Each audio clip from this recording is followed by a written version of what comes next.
और उसके बाद जो क्षतिग्रस्त सड़कें होती हैं उसके लिए हमने कलेक्टर साहब को पहले ही लेटर लिख चुके हैं, जिसकी तारीख है 18/7/2023। ठीक है, अभी 24 चल रहा है। तो हम लगातार इन सब चीज़ों के बारे में सभी को अवगत कराते रहते हैं। जो हमारे प्रशासनिक अधिकारी हैं उन सभी को अवगत। अब और भी ज्यादा जोश से उठाइए अपनी जिम्मेदारी, शुरू करिए अपना खुद का काम with Cruiser private limited. Piaggio Ape cargo and passenger 3 wheeler tempo अब डीजल पेट्रोल के साथ CNG में भी उपलब्ध। आइए Cruiser private limited, opposite Reliance Smart, Nasirabad road, Bihariganj, Ajmer. समस्या आ रही है, कौन सी वार्ड नंबर है ये? जी, मैं नीतू मिश्रा वार्ड नंबर 41 से पार्षद हूँ। जिस तरह से जो क्षेत्रवासी हैं यहाँ के, ये अपना जो नरसिंहपुरा के लिए ये जो रास्ता जाता है कोली बस्ती के इधर की तरफ, इधर ठेकेदारों ने सीवरेज का कार्य करा था। मैं आपको पहले बताना चाहूँगी कि सबसे पहले तो हमने ही ये सीवरेज का कार्य कराने के लिए और उसके बाद जो क्षतिग्रस्त सड़कें होती हैं उसके लिए हमने कलेक्टर साहब को पहले ही लेटर लिख चुके हैं, जिसकी तारीख है 18/7/2023। ठीक है, अभी 24 चल रहा है। तो हम लगातार इन सब चीज़ों के बारे में सभी को अवगत कराते रहते हैं। जो हमारे प्रशासनिक अधिकारी हैं उन सभी को अवगत कराते रहते हैं।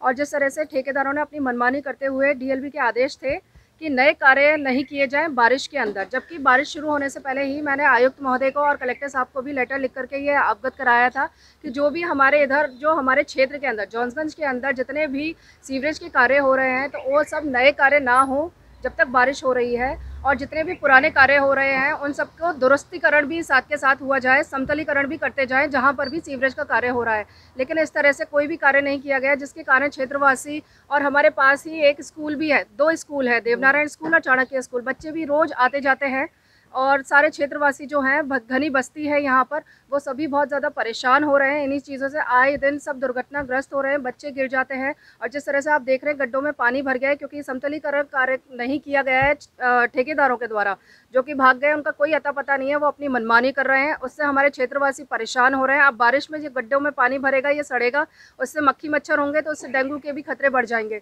तो हमारे क्षेत्रवासी बहुत ज़्यादा परेशान हैं और मैं उन सभी माता बहनों और हमारे सभी भाइयों के लिए आप सभी से अपील करती हूँ कि इस कार्य को जल्दी से जल्दी कराया जाए। और ये किसको फ़ायदा पहुँचाने के लिए या किसको नुकसान पहुँचाने के लिए, नुकसान तो हमारी जनता ही भोग रही है और हम जनता के साथ खड़े हैं। तो मैं यही चाहूँगी कि जल्दी से जल्दी इन सड़कों को दुरुस्त किया जाए और आम जनता को राहत दी जाए। अगर नहीं होता है तो फिर क्या?